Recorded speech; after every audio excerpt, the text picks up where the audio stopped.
Welcome to a special episode of Pod for Good, a podcast where we speak to the change agents trying to make Tulsa and the world a more resilient and just place. I'm your chief philanthropod, Jesse Ulrich. And I'm your vice admiral philanthropod, Chris Miller. And today our guest is Sam Sinyangwe, a policy analyst and data scientist who co-founded We The Protestors to end police violence and systematic racism in America, and is a co-host of the popular podcast Pod Save the People from Crooked Media. He is on the podcast today because he will be the keynote speaker at this year's virtual John Hope Franklin Center for Reconciliation Symposium. His keynote speech will be on Wednesday, May 27th at 6 p.m. and is free and open to the public. To find out more about the virtual symposium or to sign up to attend, go to www.jhfnationalsymposium.org. Sam gives us a preview of his keynote speech. He talks about using data as a tool to reduce police violence and tells us why rice should be crunchy on the bottom. And enjoy our conversation with him.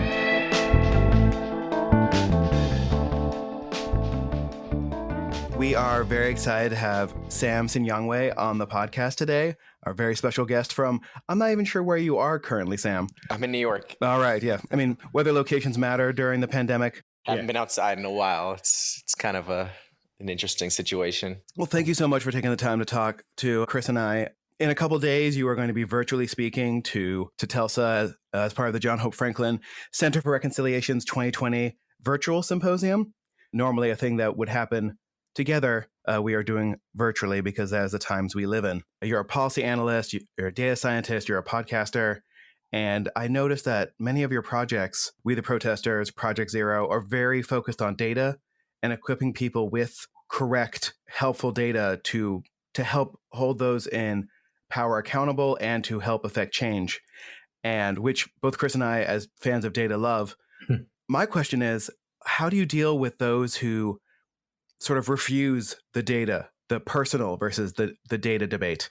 There's no magical solution here. I think there will be, and we just have to acknowledge there are some people who are unwilling to change their minds about issues that they have a particular worldview about, particularly when we talk about issues like police violence and white supremacy and systematic racism. I mean, it's something that you have a group of people who just will not be willing to even entertain the view that, maybe there are real problems here, maybe there are real systemic issues here, and maybe the police should actually change the way that they're interacting with communities in order to keep people safe. Now, that is one group of people. What I found, though, is that because so much of the work that we do at Campaign Zero and through various other projects has been focused on collecting, analyzing, and using data as a tool to better help communities and policymakers understand the issue of police violence and how it impacts communities, to help identify effective and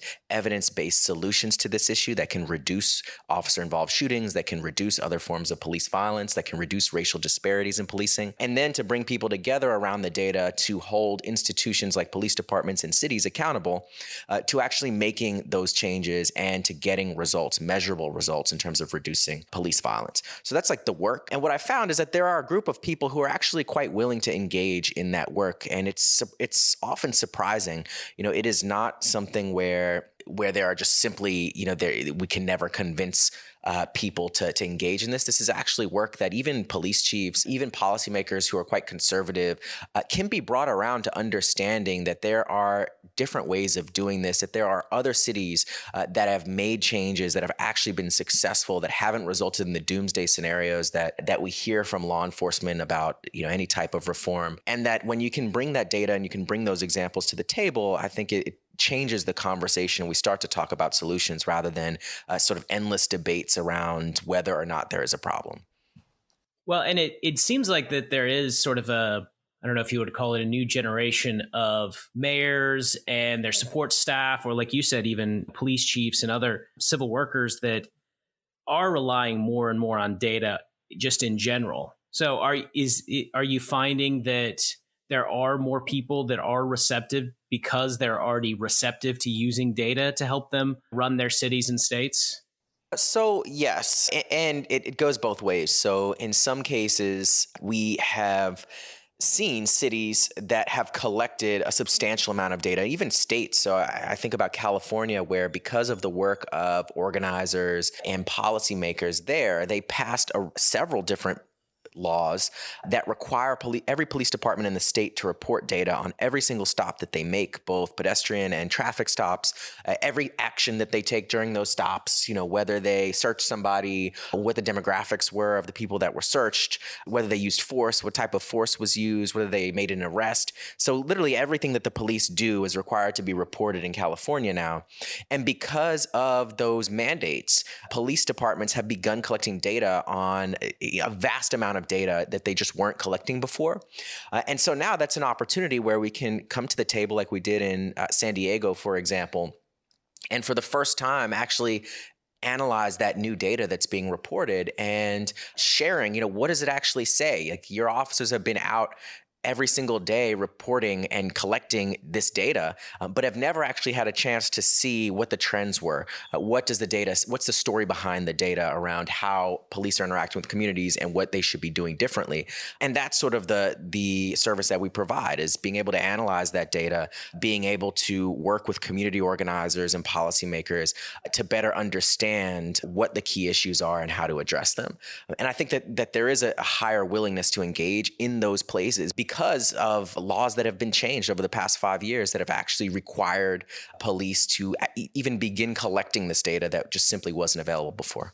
Well, and that brings up something that's probably fascinating to me, and I don't know how many other people, but I deal with data a lot in my day-to-day job as well. And one of the hardest things is when you want to analyze something, but the data either doesn't exist or you can't, frankly, get access to it. So how do you go about trying to get the most complete picture of data that you can so that your analysis can be as, robust as possible? It's a particularly challenging question around the issue of policing because there is no nationwide database of police use of force. There's no nationwide database of police accountability or misconduct complaints and what happens if you report misconduct in terms of discipline. There's no national database for police stops and searches. So there are a whole range of issues that the federal government has just not stepped up and effectively found a way to monitor and collect and report on a nationwide scale. So there's a lot of information that we just simply can't get because it's not being collected. Now, that being said, there are a range of indicators that we actually can collect data on. And part of this is actually doing things that the federal government has refused to do and figuring out a way to obtain the data that they have not. So one of those examples is data on people who've been killed by police. So the federal database on people who've been killed by police, so the FBI collects data on this, the CDC collects data on this. Their database, according to the best research estimates, it only contains about 1/3 of the total number of people who've been killed by police in the United States. Why is their database so bad? Well, it's because they rely on each individual police agency. There are 18,000 different police departments across the country. They rely on each one to report this data every single year reliably and accurately, with no oversight, with no accountability measures, no penalties if the data is not reported. And so at the end of the day, you have a situation where a huge number of police departments just simply don't report the data. No police department in Florida reports the data to the federal government on people killed by police, for example. Doesn't mean nobody's being killed by police in Florida. It just means it's not being reported. So the way that we get around this, the way that we collect the data, is by figuring out where would this data be housed. Well, first, it is often in local media reports. So when somebody's killed by police, it is often reported in the local media somewhere. It is a homicide. It is a major story, particularly in cities that have some sort of media apparatus to report these things. And so we collect data through local media reports. We collect data directly from agencies through public records requests. We collect data from other criminal justice databases that can help us fill in the gaps. So if a media report doesn't mention, let's say, the race of the person who was killed by the police, then we can find that data often through another criminal justice database or from social media or from obituaries. So there are a range of different databases that we pulled together to build the most comprehensive set of people killed by police in the country. And then it's important to acknowledge that there were other folks doing this work to varying degrees before as well. So there's Fatal Encounters, which has been collecting this through local media reports for a while, but they didn't have information on, for example, whether the person killed by police was armed or unarmed. So we helped fill in that information from media reports, from police department databases, from information from communities and community organizations. So it's a massive effort, but ultimately, according to best research estimates, we actually collect data and have data now on more than 95% of the total number of people killed by police in this country, going all the way back from 2013 through 2019. And so that's huge. That means that we essentially built what the federal government failed to do, which is a nationwide database of people killed by police. And we're not the only ones. Since we launched our data platform, Mapping Police Violence, the Washington Post launched their database called Fatal Force. We've seen The Guardian launch a database for a couple of years called The Counted. So this is a methodology now that has become sort of an industry-wide best practice, where now the data that we, previous to 2014 and 15, organizers were demanding the federal government do this. The federal government still has not done it to this day. And so we had to find a way to collect it even if they were not going to. So that's sort of an example of one indicator where we're able to collect data, even though the federal government isn't doing it. And then for others, it is sort of a patchwork. So we get the data from public records requests to police agencies. Some agencies give us the data. Some agencies don't even collect the data. And so they tell us we don't have the data because literally there have been police departments, pretty large police departments, that have been like, well, we actually don't know how many people we used tasers against last year. We just didn't collect that data. So that is like a real issue. Yeah. But because there are so many police departments across the country, we can still get good data from enough of those departments to begin doing the types of analyses to help figure out what types of solutions should be implemented. Well, that brings me back to the symposium in a sense, because this year's theme is reconciliation and technology, neutral resources for social good. And I remember we were debating that phrasing because I was like, when we're talking about reconciliation and race relations in America, can we really say that technology is a neutral resource? Because I view technology as tools, and people can misuse tools.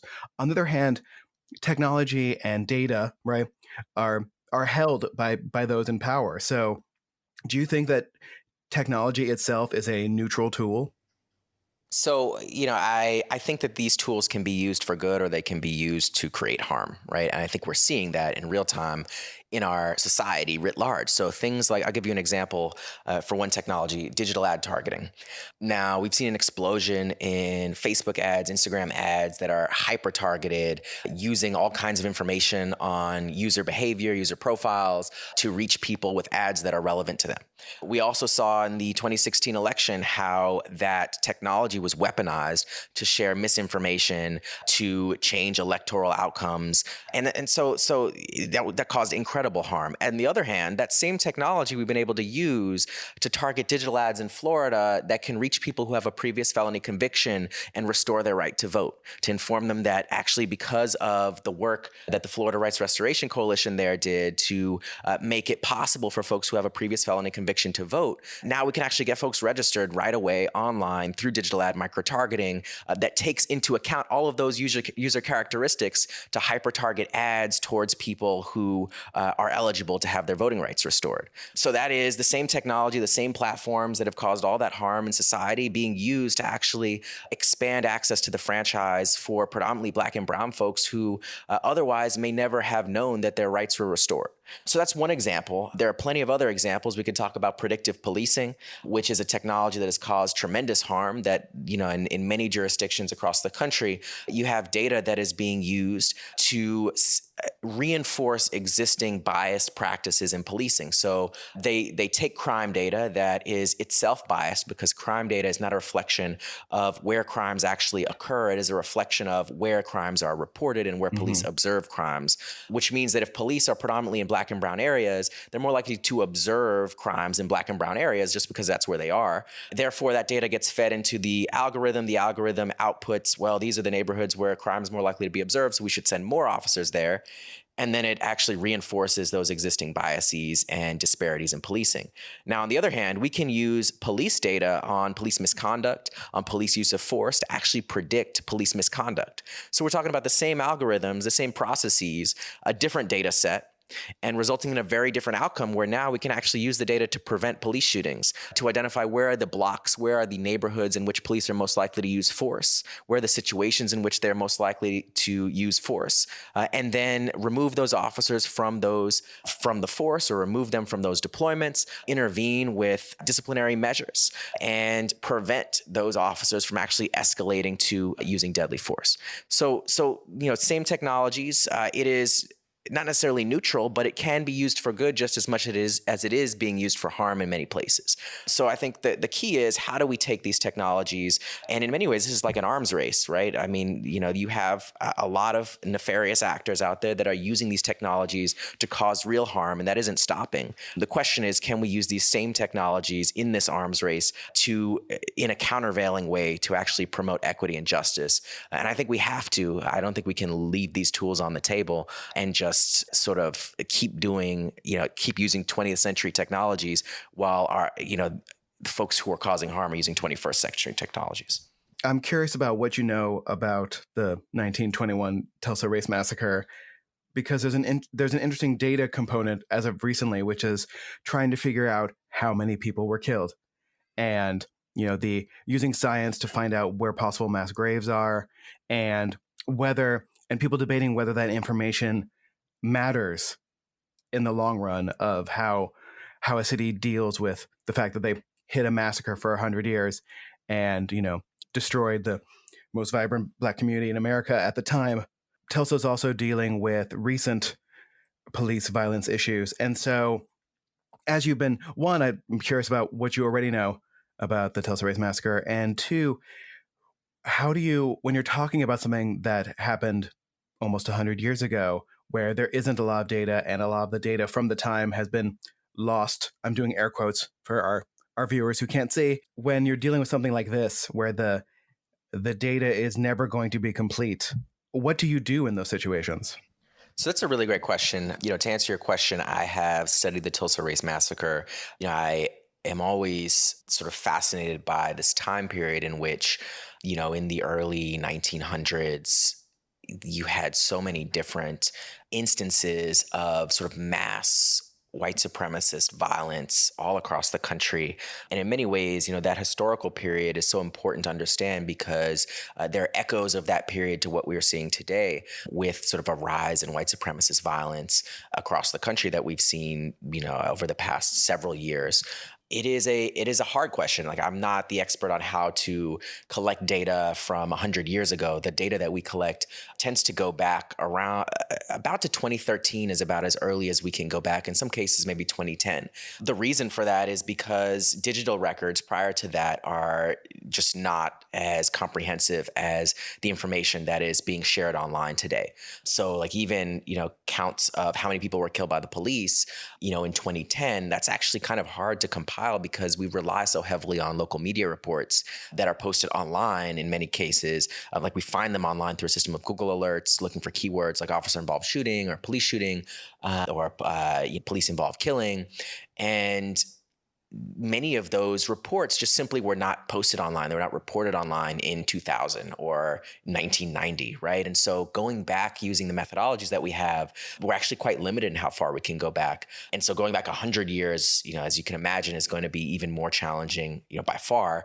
So it is a huge question. It's always important to collect as much information as possible. One, to bear witness to what happened, to make sure that we have an accurate historical account of how much damage was caused, of how many people's lives were impacted by this, and then also for reconciliation and reparations to better understand what the scale of reparative work needs to be done. What is the scale of resources that needs to be reinvested in communities as reparations for what happened? Who needs to be paying those reparations? Who should be receiving those reparations? All of those are questions that we need to have a better picture of what happened so that we can make sure that the distribution distribution of that is as accurate and as comprehensive as possible. So it is very important to have the data. I'm definitely no expert on how to collect data from 1900, from the early 1900s, like 1910s, 1920s, 1930s. Like that period is very, very difficult. I mean, there are historians that study this for a long, long time, and even then, it's challenging to get this information. So I think hats off to them and their work. But ultimately, I think the importance of this data cannot be understated. And earlier, Jesse brought up the point of the, sort of the data versus the personal. How do you combine kind of the storytelling with the data and technology to, reach as many people as possible so that you can reach those people that maybe aren't as focused on data specifically, but you can but still use that data to help support your story?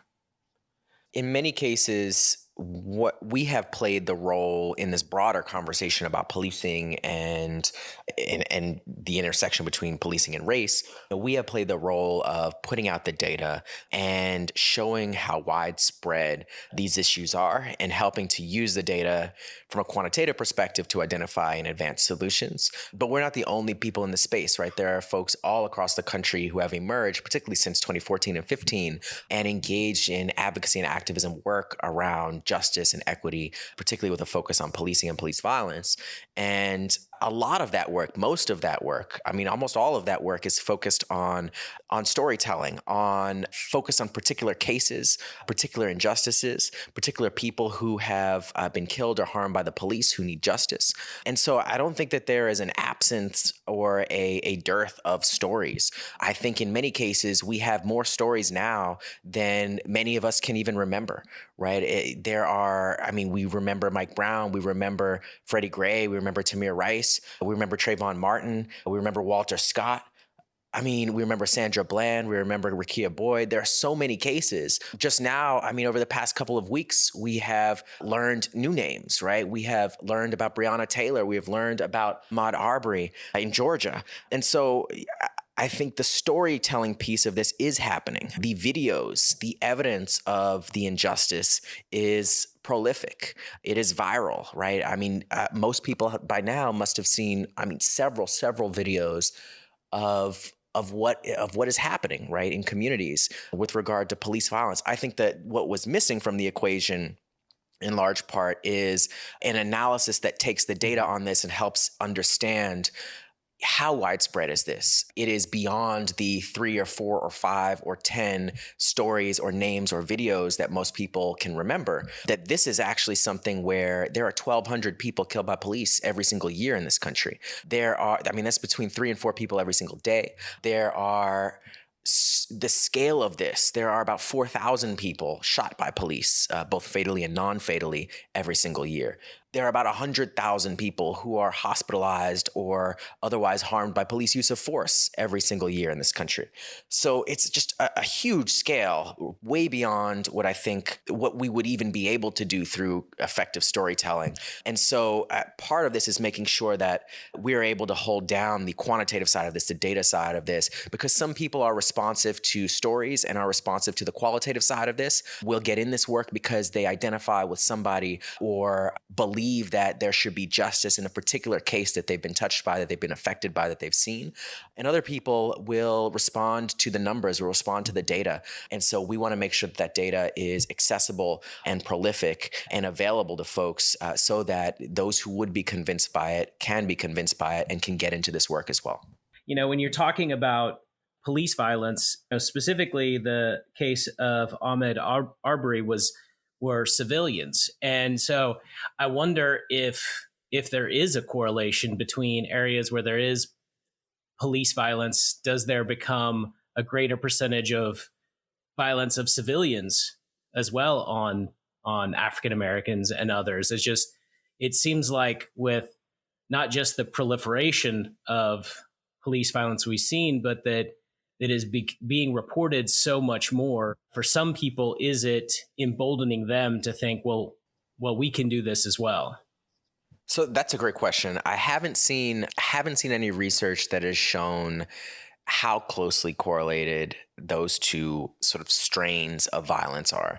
I wouldn't be surprised if they're very closely correlated. And, just to go back to this particular case with Ahmaud Arbery, one of the two guys who killed Ahmaud was actually a former police officer. That's he true. worked in the district attorney's office. He was in law enforcement currently, and he was a police officer before that.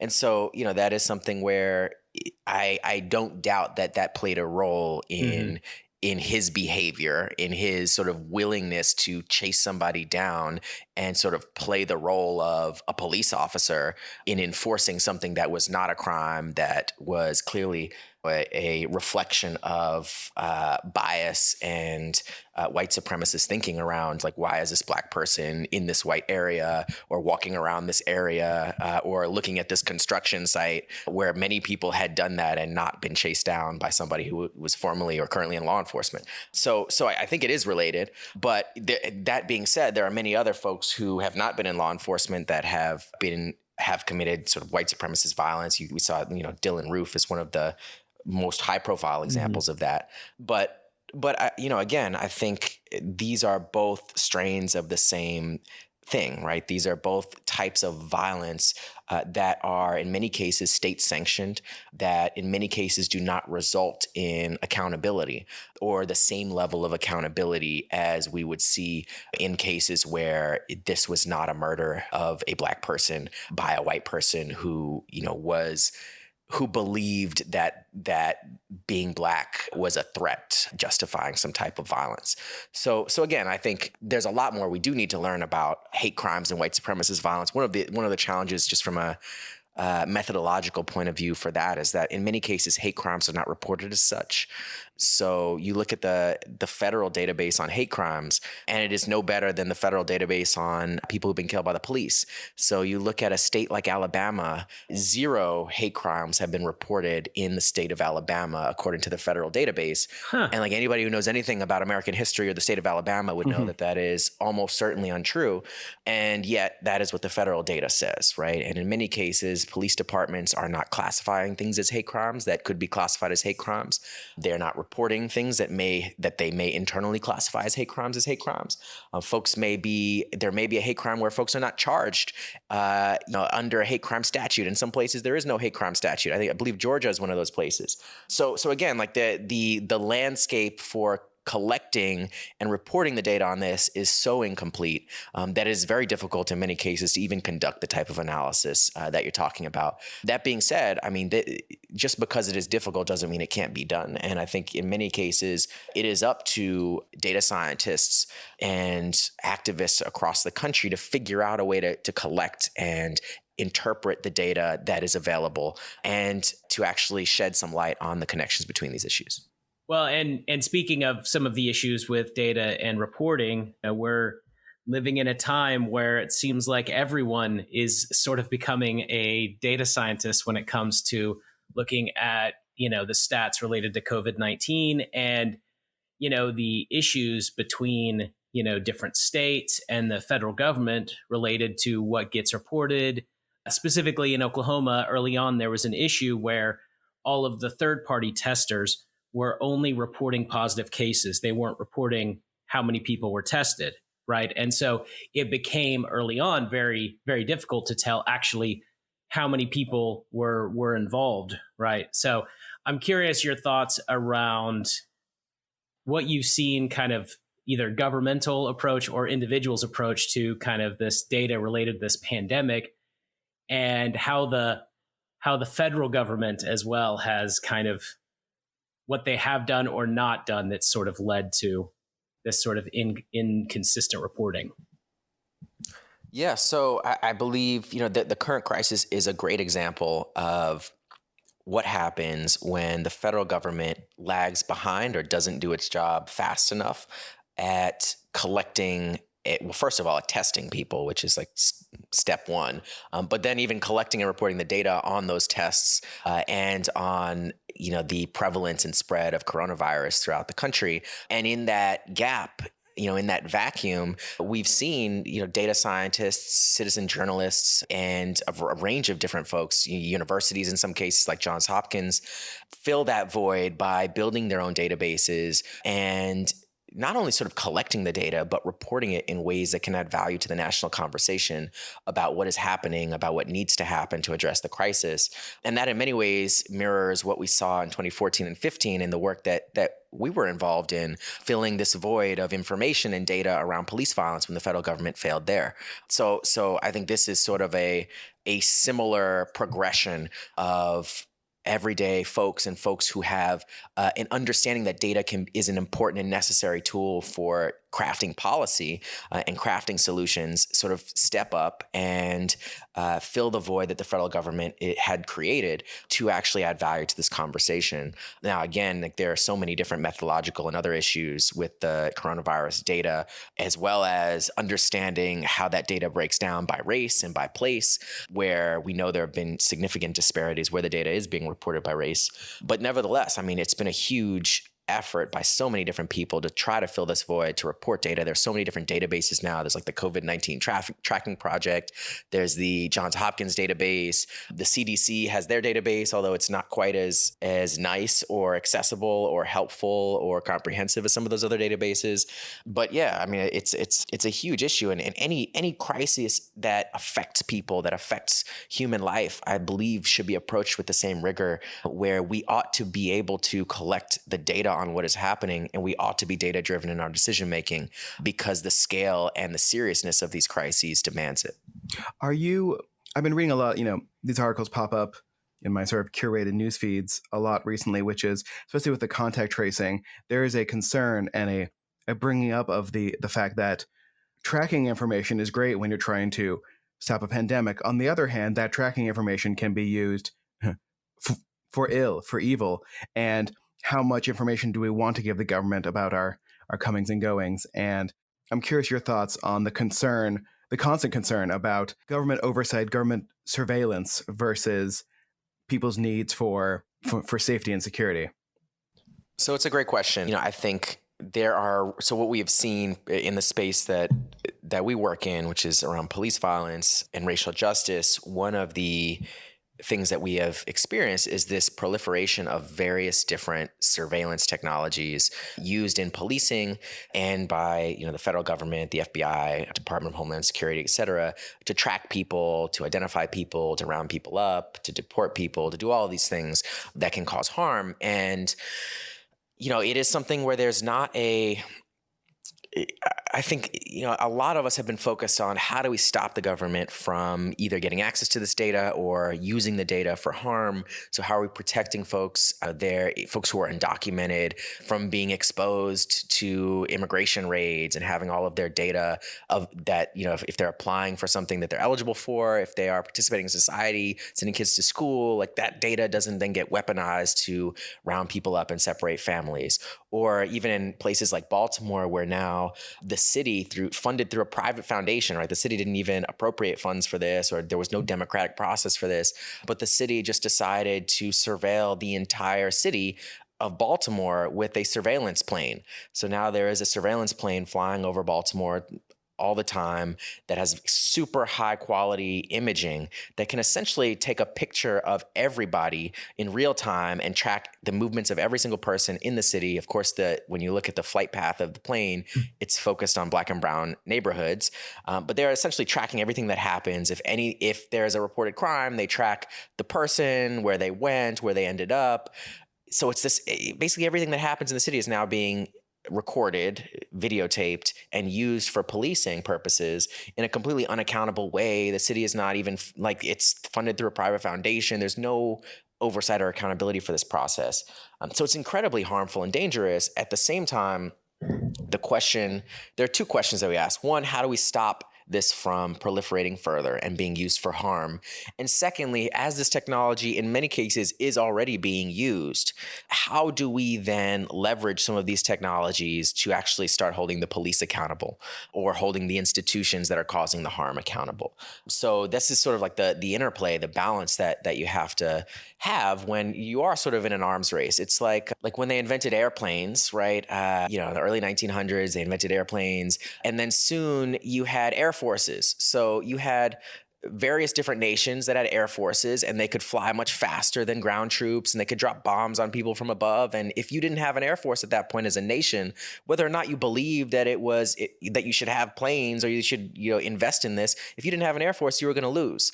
And so at some point you had to have an air force. You had to figure out how to use this technology to keep up in the arms race, to not get defeated, to not get destroyed. Same thing with the nuclear arms race, right? It's the same sort of thing where I don't think we can just avoid leveraging these technologies at all, because they're still going to be used against us. And so the question is like, okay, well, if they're collecting all of that video, what are the policies around who gets access to the video? Can the community oversight agencies get access to the video and use it to hold the police accountable? In Baltimore, they said no.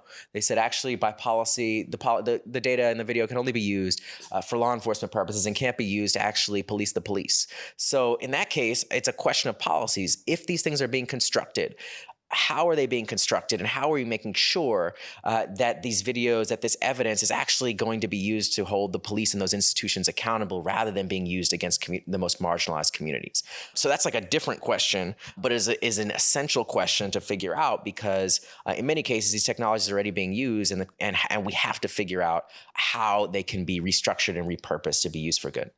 Well, in your answer there, you kind of referenced a couple of the policy recommendations from Campaign Zero, sort of indirectly with the filming of the police. I know a lot of police agencies have adopted body cams, but the other one was kind of a sort of a big controversial issue here in Tulsa not that long ago, and that was the idea of community oversight. The mayor here actually tried to institute an Office of Independent Monitor, which is something I think was working really well in Denver, maybe in a couple other cities. And it was just interesting to see the kind of pushback that came from it, and not just from, who you might see as the usual suspects, the Fraternal Order of Police and some others, but from some groups that normally seem open to having some type of review of police practices and seem to generally be for social justice. So I'm kind of curious from your perspective, what you've seen when municipalities try to institute these civil oversight groups, the kind of pushback and why people seem to be so afraid of them.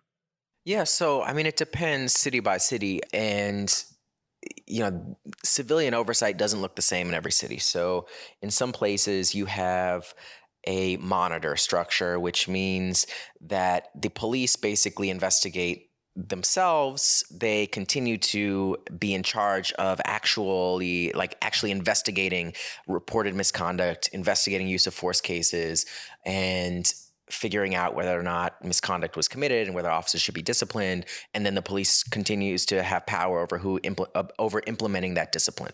The monitor then plays a role of sort of being this third party observer of the process, making sure that those investigations happen thoroughly, that nothing is sort of left out of the investigations, that cases aren't ignored, that ultimately this was a complete and thorough and effective investigation and process.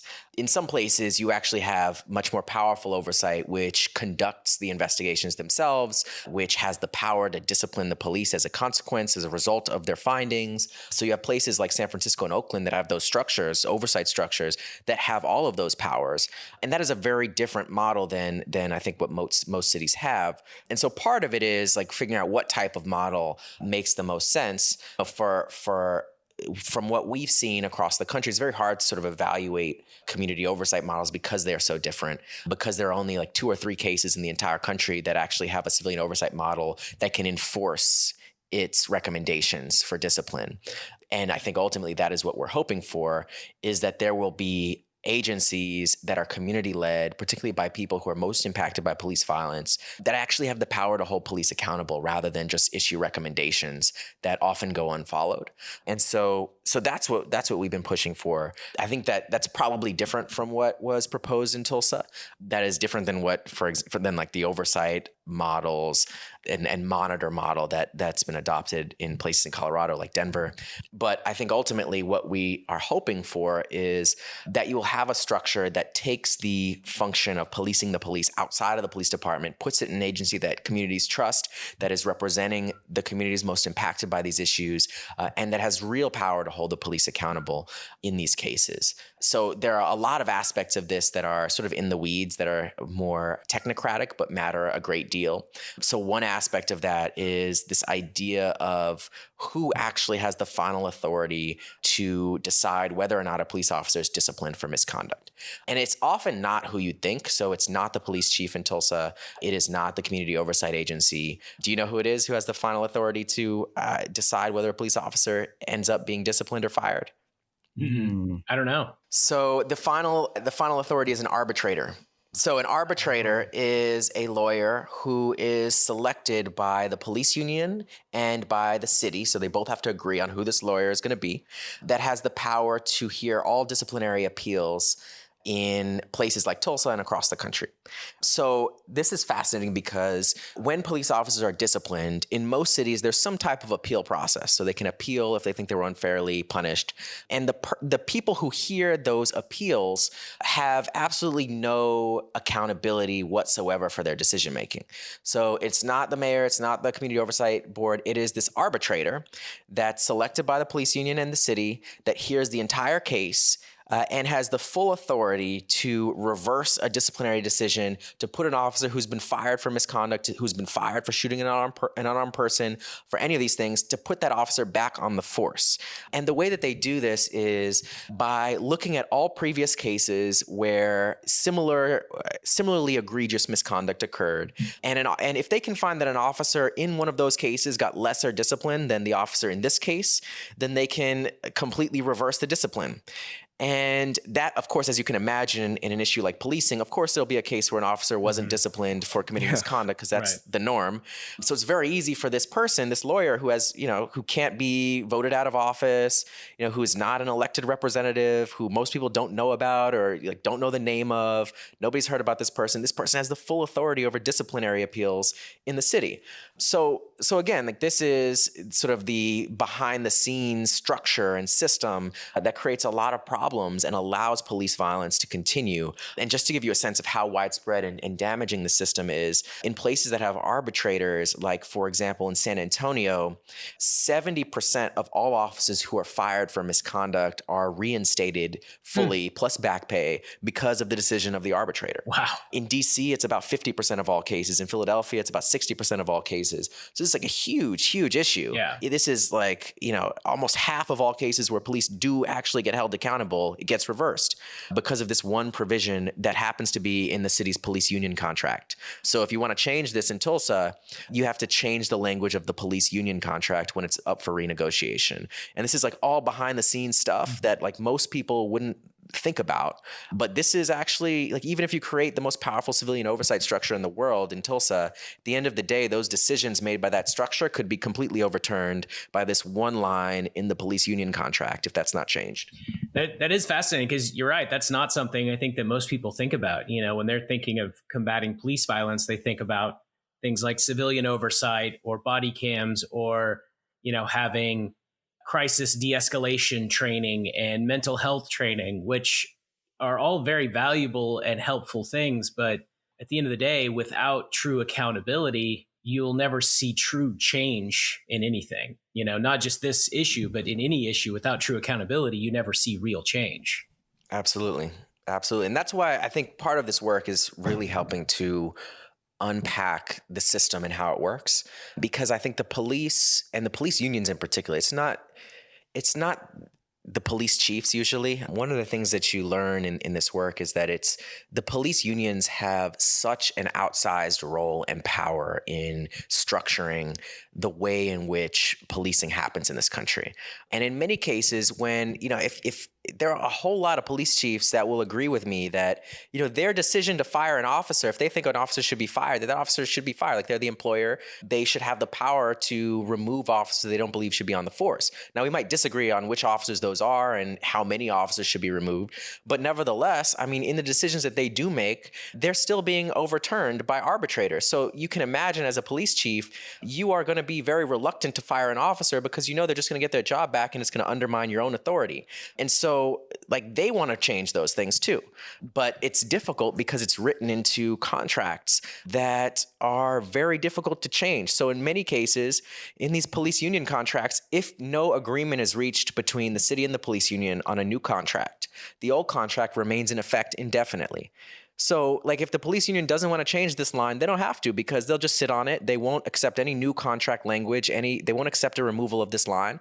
And so the existing contract with the line in it remains in effect indefinitely. So they've sort of already rigged the game so heavily that in many cases, even cities alone can't take on this problem. It takes state legislation to change what can or can't be in those contracts. So it's a really difficult and sort of multifaceted issue. And part of this is using the data to unpeel the different layers of it to figure out what are the key structural and systemic barriers to actually getting to a place where police accountability is a reality. And then how do we systematically remove those barriers? Well, Sam, I want to thank you for, taking time to talk to Chris and I today. I wanted you to have a chance to sort of preview your talk this Wednesday, the 27th at 6 p.m., which is free and open to the public, as sort of the keynote speech for, this year's symposium. Why should people put it on their calendars to come and virtually listen to you talk? My talk will be focused on how to collect, analyze, and use data as a tool for reconciliation, as a tool for addressing fundamental issues of equity and justice in America, with a focus on police violence and criminal justice. And so, I encourage anybody who can to attend this talk. It's really going to be carrying on or building on the themes from this conversation that we just had to better present what does the national landscape for this issue look like? How widespread is this issue? Where is it? Where does police violence concentrate in society? Who's most impacted by it? And then what does the data tell us in terms of how do we get past these inequities and injustices and get to a place where we can actually achieve more equitable outcomes, eliminate racial disparities, and save lives that are being taken by police violence. So that's like the goal here. And I think in many cases it is, how do we use data to sort of, in many ways, not to be cliche, but to de-escalate the conversation and move it past sort of a place where you have two different sides who are yelling at each other, who are fighting each other, but are not able to get to a place where we can talk about solutions, to instead just get past all of that using the data, depict the facts as they are, and then have a conversation about what to do with the facts as they are, what works and what has worked in other jurisdictions, what has actually been effective, and then how do we scale that in Tulsa and across the country. So how can people get connected with you or Campaign Zero or any of the other organizations you work with if they're inspired by this and your talk on Wednesday? So my email is sam@thisisthemovement.org. Feel free to reach out to me. One of the things that we do, so all of this data work that I've talked about, that has been made possible by volunteers and data scientists and students and activists from across the country who have reached out to get involved in this work, who have helped with the data collection, who have found data and policy documents for their own cities and plugged that into our database so that we could then do an analysis of these issues across the country. And so definitely reach out. We will find a place for you in this work where you can be impactful. And if you're interested in learning more about the platforms that we built, Campaign Zero is our advocacy and policy solutions platform. That's at joincampaignzero.org. Go there, check out some of the solutions, check out the data. There are tools there for how you can contact your elected officials and get involved in advocating for solutions. But ultimately, it'll take all of us to win. And we want to create a pathway and a space in this work for everybody. And so our doors are open and we want to work with you to create change. Well, before we let you go, we normally, again, when we were allowed to record in person, people would come to my office, which is also my home nerd cave. And we would normally ask them to, look around the room and find a sort of nerd item that calls to them or that they want to know more about. During these remote interviews, what we've been asking people is, what is your sort of pop culture comfort food? Are you currently binging something? Are you currently rewatching something you love? Like, how are you spending your time when you're not trying to make the world a better place? That is a great question. Food. So really food. So I'm in New York City. The whole city's been shut down for I don't know what day we're on. It's like space log day 6,000. Yeah. But food, being able to try different types of cuisine, to try different foods, to cook things. I'm not a great cook. My partner Ariel is an incredible cook. She cooks all kinds of amazing foods that we eat all the time. So just really being able to dive deeper into like cuisine and like as a way to sort of escape and travel and do all of the things that are very difficult in this moment. So that's one of my escapes. Do you have like a fancy cooking tool that you've purchased recently? Great question. No, nothing purchased recently. We do have like a caldero, which is like an incredible pot for cooking rice. And it just always ends up like delicious with like the pegao, which is like the, what do you call it? The crispy bottom of the pot rice. Yeah. Mm-hmm. Yeah. So it's like really good at making that. That is like one tool I would recommend if you can get one of those pots, get it. All right. Yeah. I always think that's an interesting kind of a cultural divide, because there's a group of people when they make rice that think it's ruined if it's get that little crispy, almost burnt bottom. But then I think there's the other people who I'll call the correct people who think that that's the way rice should be. You get that little extra almost caramelization to that. Sorry, I'm getting way too into the food right now. Yes, all of that. Yeah, we could go into this. I mean, for sure. And it's like it's a balance, because you don't want it burnt. Like you don't want it to taste sort of like popcorn or like rice. What is it, like rice cakes? Yeah. Mm-hmm. But like right there at the margin where you're like almost it's not burnt, but it's crispy and it still tastes delicious like regular rice. Like that is heaven. Yeah. It's funny that considering in a discussion about police violence and murder and injustice, the hottest take would be on rice. So yeah, I mean, it's self-care. You gotta find ways of finding joy in a world that is tough. Yeah, that's certainly true. So here we are. Well, Sam, thank you so much. It's a pleasure. And we will make sure this episode is going to be turned around very quickly so that people can listen to it before your talk on Wednesday. And we will put all the information that they need for both your multiple organizations and the symposium in our show notes. And I just want to thank you again for taking the time to talk to us. Yes, thank you. Thank you.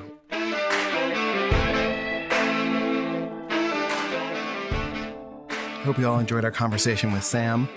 Remember, if you are interested in attending the John Hope Franklin Center for Reconciliation National Virtual Symposium, you can check out their website at jhfnationalsymposium.org. It's also in our show notes. If you want to read more about Sam's work with We The Protestors, you can go to www.wetheprotestors.org.